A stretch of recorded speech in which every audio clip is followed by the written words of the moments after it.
Hi friends, ഞാനിന്നിവിടെ കുട്ടികൾക്ക് lunch ബോക്സിലൊക്കെ കൊടുത്തു വിടാൻ പറ്റുന്ന ഈസി ആയിട്ടുള്ളൊരു വെജ് ഫ്രൈഡ് റൈസിൻ്റെ റെസിപ്പി ആയിട്ടാണ് വന്നിരിക്കുന്നത്. ഈ വെജ് ഫ്രൈഡ് റൈസ് ഉണ്ടാക്കാനായിട്ട് ആദ്യം തന്നെ നമുക്ക് 2 ഗ്ലാസ് ബസ്മതി റൈസ് നന്നായി വാഷ് ചെയ്ത് 20 മിനിറ്റ്സ് നമ്മൾ കുതിരാനായിട്ട് വെള്ളത്തിൽ ഇട്ട് വയ്ക്കുന്നു. അതിനുശേഷം ആ റൈസ് നമ്മൾ ഒരു 3/4 ഭാഗം വേവാവുന്നത് വരെ നമ്മൾ വേവിച്ചാൽ മതി. അങ്ങനെ കുക്ക് ചെയ്ത റൈസ് നമ്മൾ ചൂടാറിയതിന് ശേഷം കുറച്ച് നേരം ഫ്രിഡ്ജിൽ വെക്കാം. ഇനി നമുക്ക് വെജിറ്റബിൾസ് കുക്ക് ചെയ്തെടുക്കാം. അതിനായിട്ട് ഞാനിവിടെ യൂസ് ചെയ്തിരിക്കുന്നത് ക്യാബേജ്, ക്യാരറ്റ്, ബീൻസ്, പിന്നെ സെലറിയുടെ ഒരു ചെറിയൊരു തണ്ട് കൂടി അതിൽ അരിഞ്ഞിട്ടിട്ടുണ്ട്. അതായത് സ്മെല്ല് കിട്ടാൻ വേണ്ടിയിട്ടായിരുന്നു.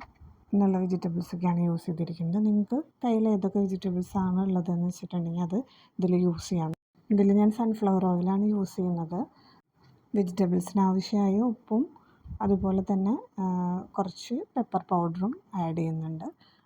അങ്ങനെ വെജിറ്റബിൾസ് ഒന്ന് ജസ്റ്റ് കുക്കായി വരുന്നത് വരെ ഒന്ന് സോട്ട് ചെയ്ത് സൺഫ്ലവർ ഓയിലിൽ സോട്ട് ചെയ്തെടുക്കുകയാണ് ചെയ്യുന്നത്. അതിന് ശേഷം കുക്ക് ചെയ്ത് വെച്ചിരിക്കുന്ന റൈസ് നമ്മൾ അതിലേക്ക് ആഡ് ചെയ്യണം.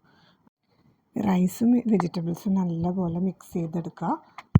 റൈസ് ഈ വെജിറ്റബിൾസുമായിട്ട് മിക്സ് ചെയ്തതിന് ശേഷം ഇതിൽ പിന്നെ ആഡ് ചെയ്യുന്നത് കുറച്ച് എള്ളെണ്ണ അല്ലെങ്കിൽ നല്ല എണ്ണ എന്ന് പറയുന്ന ഇൻഗ്രീഡിയൻ്റാണ് ആഡ് ചെയ്യുന്നത്.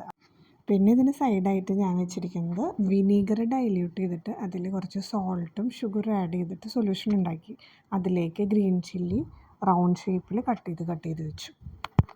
പിന്നെ നമ്മുടെ കുട്ടികൾക്ക് ഏറ്റവും ഇഷ്ടമുള്ള ടൊമാറ്റോ കെച്ചപ്പും കൂടി നമുക്ക് ഇതിൽ വെക്കാം.